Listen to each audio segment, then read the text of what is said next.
पार्श्व गायिका उषा मंगेशकर के बारे में कम लोग ही ये जानते हैं कि गायन उनका पहला प्रेम कभी रहा ही नहीं, वह तो चित्रकार बनना चाहती थी।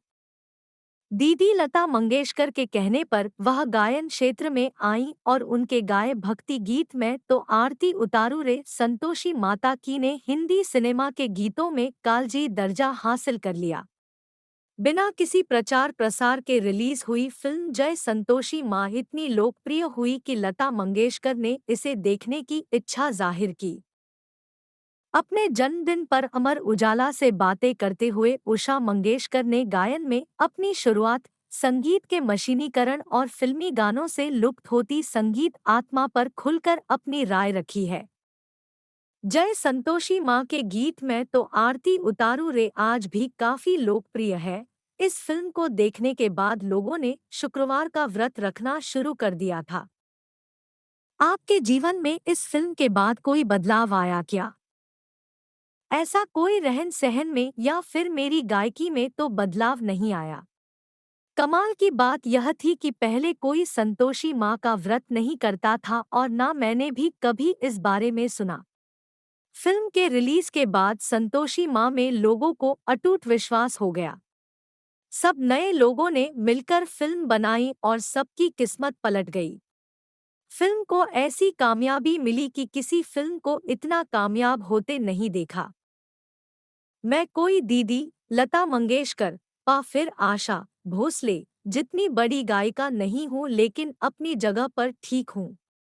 इसी दिन शोले भी रिलीज हुई थी। एक तरफ दीदी के गाए गीत तो दूसरी तरफ जय संतोषी माँ में आपके गीत। इन दोनों फिल्मों को लेकर दीदी से किस तरह की बातें होती थी? दीदी ने मुझसे कहा कि ऐसा क्या है इस फिल्म में जिसकी इतनी चर्चा हो रही है, दिखाओ मुझे फिल्म। हमने घर पर ही फिल्म दिखाने की व्यवस्था की क्योंकि थिएटर में उन्हें ले नहीं जा सकते थे। थिएटर में वह जाती तो लोग उनको ही घूम घूम कर देखते। जय संतोषी माँ के मेकर ने फिल्म का प्रीमियर भी नहीं रखा था। फिल्म ऐसे ही रिलीज कर दी और फिल्म चल गई। इस तरह के चमत्कार सिर्फ एक ही बार होते हैं। और ऐसे कौन से गीत हैं जो आपके दिल के बहुत करीब है और जिन्हें आप बार बार सुनती हैं? मैं अपने कोई भी गाने नहीं सुनती हूँ क्योंकि गाने सुनने के बाद मुझे लगता है कि इसे और बेहतर गा सकती थी। ऐसा बहुत सारे लोगों को लगता है। दीदी को भी ऐसा ही लगता था। जब मैं स्टेज शो में परफॉर्म करने जाती हूँ तो अपने गाने लिख लेती हूँ। अपलम चपलम जैसे कई गीत आपने लता दीदी के साथ गाए हैं। जब आप लता दीदी के साथ गाती थी तो गाने को लेकर उनका किस तरह से सुझाव होता रहता था?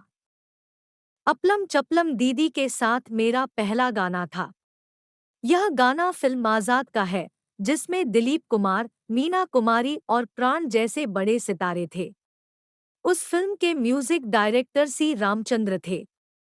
उन्होंने जब मुझे गाने का ऑफर दिया तो मैं गाने के लिए बिल्कुल भी तैयार नहीं थी। उस समय मैं नहीं गाती थी, सिर्फ पेंटिंग करती थी। दीदी के साथ गाना था तो मुझे कोई चिंता ही नहीं थी, अगर मैं नहीं गाती तो दीदी गा लेती। गाने को लेकर दीदी का यह सुझाव होता था कि जैसा गाती हो उसी तरह से गाओ। गाने की जो लाइंस मेरी समझ में नहीं आती थी उसे दीदी गा देती थी। मैं घर में सबसे छोटी थी तो सब मुझे बहुत लाड प्यार करते थे। कभी कभी मैं बोलती थी सिर्फ एक ही लाइन गाऊंगी तो दीदी कहती थी, ठीक है, एक ही लाइन गा दे, बाकी मैं गा दूंगी। दीदी का ऐसा प्यार था कि अपनी बहन को तकलीफ में नहीं देख सकती थी। आज के और पुराने दौर के संगीत में क्या फर्क नजर आता है आपको? मुझे जो फर्क नजर आता है वह यह है कि आज का म्यूजिक बहुत लाउड हो गया है और गायक की आवाज दब जाती है। अभी ज्यादातर डांस पर आधारित गाने बन रहे हैं। उनमें शोर ज्यादा होता है। 10 से 20 डांसर के साथ हीरो हीरोइन डांस कर रहे हैं। ऐसा गाना देखने में अच्छा लगता है लेकिन सुनने में नहीं। हमारे जमाने में ऐसे कैबरे डांस वाले गाने होते थे। लेकिन वे भी सुनने में अच्छे लगते थे और गाने के बोल लोगों के दिमाग में रह जाते थे।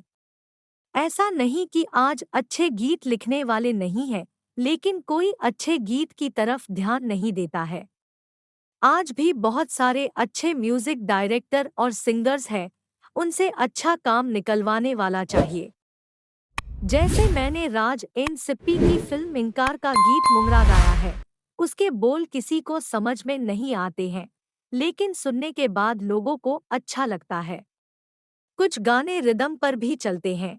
मुंगरा वैसा ही गाना था।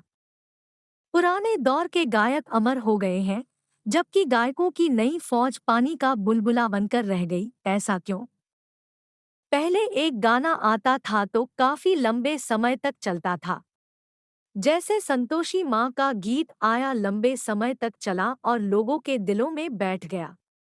अब तो फिल्म में गाने देखने के बाद गायब हो जाते हैं। अभी न तो रिकॉर्ड है और न ही कैसेट और सीडी। अब लोग पेन ड्राइव में गाने रखते हैं या फिर मोबाइल में सुनने हैं। पहले जो दौर था, घर में गाना बजता था तो घर के सभी लोग साथ में गाना सुनते थे। टेक्नोलॉजी बढ़ती जा रही और कला कम होती जा रही है। आज की नई तकनीक आ जाने से गाने में आत्मा खत्म हो गई है। आज के संगीत में आपको क्या कमी दिखती है? आज गाने में आत्मा खत्म हो गई है। मैंने भी ऐसे गाने गाए हैं जो आजकल के जमाने के हिसाब से हैं। आज दिल्ली में बैठा म्यूजिक डायरेक्टर हारमोनियम पर ट्यून बनाकर भेज देता है। स्टूडियो में रिकॉर्डिस्ट गाने के मुखड़े को कट कट में रिकॉर्ड करते हैं और बोलते हैं, आप 4 बार मुखड़ा गा दीजिए, उसमें से जो अच्छा लगेगा रख लेंगे। उसके बाद फिर अंतरा गाने के लिए कहते हैं, लेकिन गाने का मूड चला जाता है। बोलते हैं, अंतरा 3 बार गा दीजिए, उसमें से जो अच्छा लगेगा रख लेंगे। अंतरा गाने के बाद जब फिर मुखड़ा गाने की बात आती है तो कहते हैं कि पहले का गाया मुखड़ा आगे पेस्ट कर देंगे। जब मैं कहती हूँ कि मुखड़ा अलग अलग गाने वाली हूँ, बोलते हैं उसकी जरूरत नहीं, लोगों को याद नहीं रहता है। अब इस तरह से बने गाने में आत्मा कहाँ से आएगी? नया गाना कल गाया और आज याद नहीं रहता है।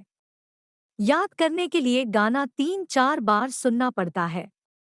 आज टुकड़ों में रिकॉर्डिंग होती है, इसलिए गाने याद नहीं रहते और न ही गानों में एहसास आते हैं।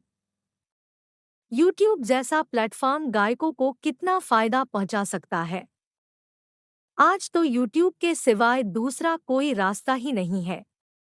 आज स्टेज पर गाओ या फिर यूट्यूब पर। अब कोई रिकॉर्ड बनाता नहीं है। सीडी और कैसेट तो बंद हो ही गए हैं। नए नए म्यूजिक डायरेक्टर और सिंगर आ रहे हैं और कुछ अलग करने की कोशिश कर रहे हैं। जो भी नई तकनीक आई है, लोग अपने हिसाब से उसमें काम कर रहे हैं, लेकिन हम पुराने लोग इसमें फिट नहीं बैठते। मंगेशकर परिवार से भविष्य में क्या उम्मीद रखें? दीदी जैसा तो कोई 100 वर्षों नहीं बन सकता। वह तो भगवान की देन थी। हम लोग दीदी को सरस्वती का अवतार ही मानते हैं। दीदी ने जो गाया है उसे आप गुनगुना सकते हैं, लेकिन उनके जैसा गा नहीं सकते। बहुत सारे सिंगर्स ने दीदी जैसा गाने की कोशिश की, लेकिन उनमें वो आत्मा नजर नहीं आई। आशा दीदी जैसा गाती है, उनके जैसा भी कोई नहीं है। उन्होंने गायकी में अपनी जो अलग पहचान बनाई है, उनका वह अलग ही अंदाज है। वैसा भी कोई नहीं बन सकता। मैंने भी तमाम भाषाओं में बहुत सारे गाने गाए हैं।